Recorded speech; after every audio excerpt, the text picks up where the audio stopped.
A team of motorcycle experts put the Harley-Davidson Twin Cam engine to the ultimate test. They took a Road King and rode it for 30,000 miles. After the test, technicians tore the engine, gearbox and clutch apart to inspect every critical component for wear and tear. So is the Twin Cam bulletproof or a ticking time bomb waiting to fail? In this video we will find out. Today I'm riding on a 2016 Twin Cam lowrider in South Germany, so if you want to know more about the region or the bike, let me know in the comments below.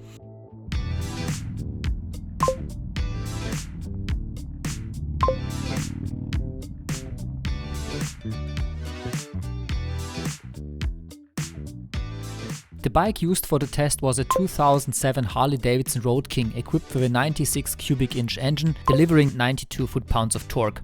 Now the Road King is still in production and is known for being Harley's minimalistic long-distance touring bike, so it's the perfect candidate for this kind of test. During the tests the motorcycle wasn't babied either. It was put through an unforgiving stress test by different riders with varying riding styles in all kinds of everyday conditions. We're talking about long highway stretches at top speeds, winding mountain roads and stop-and-go city traffic during rush hour. The engine got no brakes and that was the point. This kind of torture releases any hidden weaknesses in the bike and pushes it to its limits. Every issue that cropped up during the test was meticulously recorded. Now what are the potential outcomes of the test? If a bike survives the test, it gets fully disassembled. All critical components such as the engine, transmission and clutch are all taken apart and measured by experts. And the measurements are incredibly precise. After testing, all key parts are checked against the original production specs. Simply put, the parts were not just eyeballed, but instead measured precisely and compared to the production specification. Now you may say, well, 30,000 miles is not much and every bike makes it. Well, this is not the case. And there are modern bikes that have had catastrophic engine failures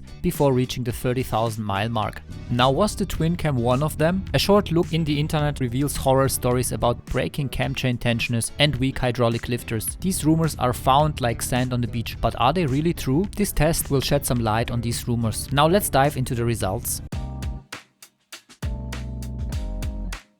First of all, this test was conducted by Europe's biggest motorcycle magazine Motorrad. Big thanks to the crew for running this awesome test. And without further ado, let's jump to the results. Now the first and most important result of the test is that the Twin Cam engine completed the full test distance without any major issues. That's a good sign because, like I said, not every bike makes it till the end. The second key finding is just as important as the first one. There was no measurable oil consumption during the test. But why does that matter? Oil consumption can be a sign of piston wear. For example, if the pistons are too loose, they don't seal up the cylinders so that oil can sneak into the combustion chamber and get burned. Piston wear can also lead to loss of compression and a drop in engine power. None of it happened here. In fact, after 30,000 miles, the engine's power even increased a bit. Seems like the Twin Cam just needed to stretch its legs. Thirdly, the notorious oil leaks which many people panic about do not occur with the Twin Cam. In this case, no result is also a result. Another very surprising and pleasant result from the test is the Harley is incredibly low maintenance. No expensive valve adjustments or belt inspections like you'd find on other bikes are needed here. The maintenance costs are mainly limited to the regular 5,000 mile inspections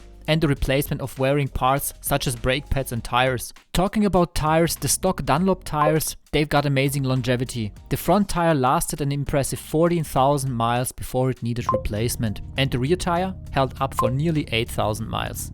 So far so good, but even though the Harley made it through the test like a champ, there were some minor issues. Now let's take a look at those. The first minor issue that becomes apparent is moisture in the speedometer. This is a well-known problem and more of an annoyance than a real issue. It happens mostly in rainy or high humidity conditions. Just leave your bike in the sun for a while and it will disappear again by itself. This issue pops up in older Evos as well as Milwaukee 8 bikes. It seems like the Harleys are inheriting this issue from generation to generation, like traditions from the grandfather are passed on to the grandson. So it's not just a Twin Cam thing. The second minor issue are noisy brakes. During the test, the brakes squeaked multiple times. This problem also pops up on newer Twin Cam models with the 103 engine. Switching to different brake pads and discs usually fixes the problem. Third, the test bike experienced a wobble at higher speeds, similar to the infamous Dyna wobble. This issue is more common with the FXD series, which is caused by an instability in the frame geometry, but can happen also on touring models too. Harley somewhat fixed this problem in 2009 by upgrading the frame on the touring models, including the Road King. Generally, the wobble is a complex topic and can depend on various factors, not just the frame frame geometry? What are the settings on the suspension? Does one wear fluttering clothes? What windshield is used? All of this can affect the stability. That's why owners of newer touring models 2009 and up occasionally report the wobble as well. I have personally never experienced frame instability on touring bikes of model year 2009 and up, however I have experienced the wobble on the Dyna. Fourth, at around 20,000 miles the team found a crack in the exhaust header, which was fixed under warranty.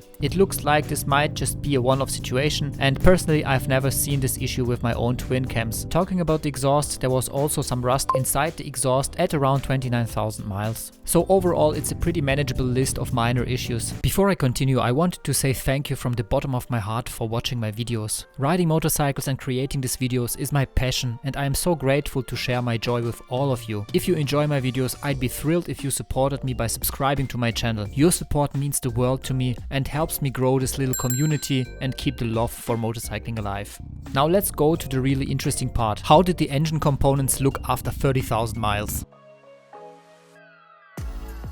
After 30,000 miles, the twin cam was still running smoothly. Let's start with the engine first. The cylinder heads and valves have basically no issues. The valves are sealing as they should, and while the outtake valves show minor burn marks, it's nothing to worry about. The intake valves are even within the production tolerances, meaning almost no wear. Both cams show minor wear marks, but this is a purely cosmetic thing and not a technical issue. According to the authors, the cams can be reused and don't need to be replaced. The crankcase bearings show very little to no wear, and the radial free play is still within production tolerances, meaning it is practically like new. So overall the crank as well as the cams are in very good condition. Now this is great news for the twin cam, since some people argue that the stock cam plate can become a weak spot, which is also the reason why some customizers use aftermarket cam plates to increase the rigidity of the plate. This test reveals the opposite. Nothing needs to be replaced in that section of the engine. Now what about the pistons and the cylinders? Both cylinders are close to the wear limit after the test, but still within the operational tolerance. In other words, you can still use them, but they show some wear. The rear cylinder has some scratches. This is possibly due to the fact that the rear cylinder receives less cooling during the ride. Thus, the rear cylinder may run hotter and show higher wear. The pistons have normal, even wear, but the piston clearance is exceeded, which means the pistons are somewhat worn. But since the engine had no oil consumption or compression loss, the pistons could technically be reused. Also note that production tolerances can be very strict, which means a part can be considered worn out, although it's technically fully functional. Now having said that, if you're opening up the engine anyway, it's probably best to replace the pistons. But if you don't plan to open the engine, there's nothing wrong with using the old pistons as long as no compression loss or significant oil consumption occurs. The transmission shows minimal wear after the test, and the gears are even in pristine condition. Only the shifter forks show some slight wear marks, but those are mostly cosmetic and can be ignored.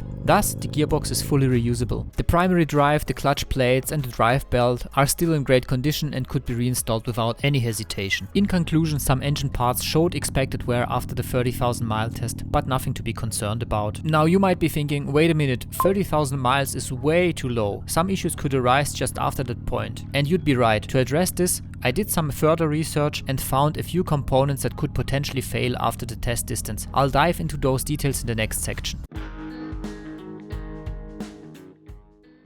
There are three things you'll hear mentioned occasionally when talking about twin cams with very high mileages, and it's important to know whether you've got a twin cam 88, 96, 103 or the 110 cubic inch engine. Each one of them has its own quirks, so let's talk about three of those issues. Most of the twin cam owners among you have probably heard about this one. It's the wear and tear on the cam chain tensioning shoes. This issue mainly affects the twin cam 88, but it also shows up in the twin cams with higher mileages. I've made a separate video on that matter, so if you want to know more, check out the link above. Another issue which is especially often mentioned by iron butt riders are the failing hydraulic lifters. This one mostly occurs on 110 CVO engines, and yes, you guessed it, I've got a video on that too. Before I continue, some of you have asked me about my action cam, so I want to briefly introduce it. I'm not sponsored by this company, but I think it's a great product which I'm convinced of, so I'm sharing it with you. I'm using the Insta360 Ace. As you can see, the sun is shining directly into the camera right now. Usually this kind of conditions would completely screw up the picture, but the Ace has a built-in algorithm which fixes extreme light conditions, and it results in some pretty awesome footage. If you consider getting this camera for your own trips, feel free to use the link which I have posted in the description below. Now let's continue with the third twin cam issue. A more specific issue that crops up now and then with the twin cam 96 is a worn compensator. This part helps smoothing out the engine's torque to the primary chain. A bad compensator can lead to starting problems and a rough ride. Now here's the good news. The problems are fairly rare. It's entirely possible for a twin cam to reach 100,000 miles without ever experiencing any of those issues. In conclusion, I'd say the 103 cubic inch twin cam is the most reliable. The Twin Cam 88 requires a cam chain tensioner upgrade, the 96 tend to have weak compensators, and the 110s require upgraded hydraulic lifters. So what's your experience with the twin cam? Do you share my analysis? Leave a comment below, and if you're interested in the Milwaukee 8 engine, check out the next video.